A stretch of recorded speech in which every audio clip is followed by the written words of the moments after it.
कार्यक्रमाचे अध्यक्ष सन्माननीय श्री माजी आमदार रामप्रसादजी बोर्डीकर साहेब या ठिकाणी उपस्थित आहेत। या ठिकाणी त्या राज्यमंत्री आणि पालकमंत्री झालेले आहेत, त्यामुळे आपण खूप कृतज्ञता आणि खूप आनंद आपल्याला होत आहे। म्हणून आजच्या कार्यक्रमाचे आयोजक यांना विनंती करतोय की आपण आजच्या कार्यक्रमाचं प्रास्ताविक या ठिकाणी व्यक्त करावं। सन्माननीय श्री सुरेशरावजी भुमरे यांना विनंती की आपण प्रास्ताविक व्यक्त करावं।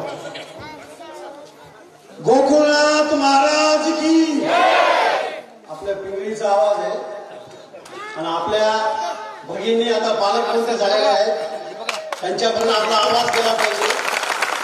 गोकुळनाथ महाराज की जिसे निभा ना सकूं मैं वो वादा नहीं करता, मैं बातें यूं ही ज्यादा नहीं करता, भले ही तमन्ना लगता हूँ आसमान छूने की इरादा नहीं रखता। असे म्हणजे आपले सुरेश भाऊ आहे। दीदी गाव आमचं खूप मोठं आहे, 10,000 लोकसंख्या, 4500 मतदान, जवळपास 5500 मतदान आहे। दीदी आमच्या गावामध्ये 17 वर्षानंतर एक पद मिळालेलं आहे, ते म्हणजे कृषी उत्पन्न बाजार समितीचं। ते भाऊच्या माध्यमातून, तुमच्या आशीर्वादातून, साहेबांच्या आशीर्वादातून आमची इच्छा पुढची आहे। आमची इच्छा आहे की एकतर आम्हाला आमदारकी नाहीतर किमान विधान परिषदची किंवा एखादं कोणतंही मंडळ आमच्याला भाऊ अशी आर्थ इच्छा व्यक्त करतात गावकऱ्यांच्या वतीने। आणि यानंतर मी सन्माननीय आदरणीय त्यांच्यासाठी काय म्हणू, सिर्फ हंगामा खड़ा करना मेरा मकसद नहीं, बल्कि मेरी कोशिश है कि सूरत बदलनी चाहिए। मेरे सीने में नहीं तो तेरे सीने में सही, कहीं भी हो लेकिन आग जलनी चाहिए, असे आमचे आदरणीय सन्माननीय आनंदरावजी भरोसे साहेब, संचालक जिल्हा मध्यवर्ती सहकारी बँक शिवसेनेचे विधानसभा प्रमुख, यांना विनंती आहे कृपया आपण या ठिकाणी मनोगत व्यक्त करावं।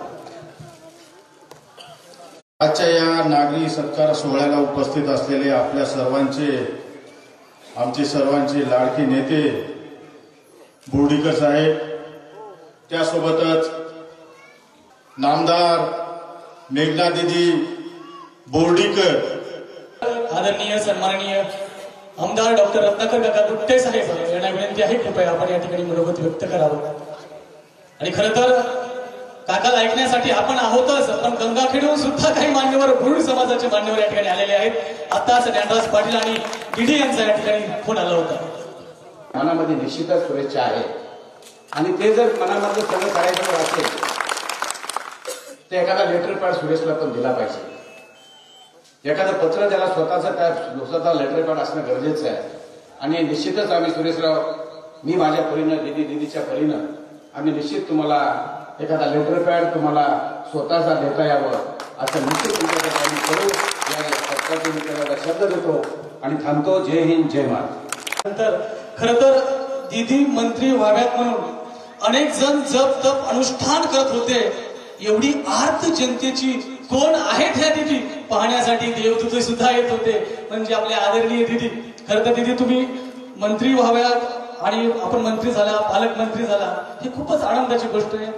परभणी जिल्ह्यासाठी माणसा तुरा आहे। त्याच्या पुढे जाऊन एक गोष्ट म्हणजे नवी मुंबईचे अप्पर पोलीस आयुक्त, पोलीस दलातील कर्तव्यदक्ष अधिकारी आमचे आदरणीय सन्मानरावजी साकोरे साहेब यांना अतिशय मानाचा म्हणजेच की राष्ट्रपती पदकाने भूषित करण्यात येणार आहे। म्हणून त्यांचे खूप खूप अभिनंदन आणि दिदीला विनंती आहे कृपया आपण आपलं मनोगत व्यक्त करावं। आणि यानंतर गुणाजीराव शिंदे यांना विनंती आहे कृपया आपण मंचावर यायचं दीदीसाठी।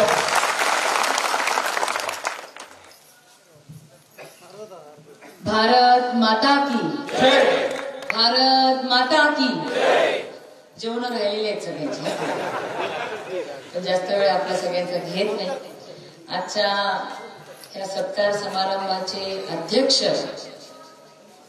माझे पिता, आज ज्यांच्यामुळे मी या ठिकाणी या जिल्ह्याची पालकमंत्री म्हणून, महाराष्ट्राची राज्यमंत्री म्हणून सत्कारास पात्र झाले आहे, त्या आदरणीय रामप्रसाद बोर्डीकर साहेब आणि जमलेले सर्व गावकरी बंधूंनो, थोड्याफार महिला इथं येतात, थोड्याफार आपापल्या घरातल्या गच्चीवर, ओट्यावर येऊन ऐकत असतील त्या सगळ्या महिला भगिनी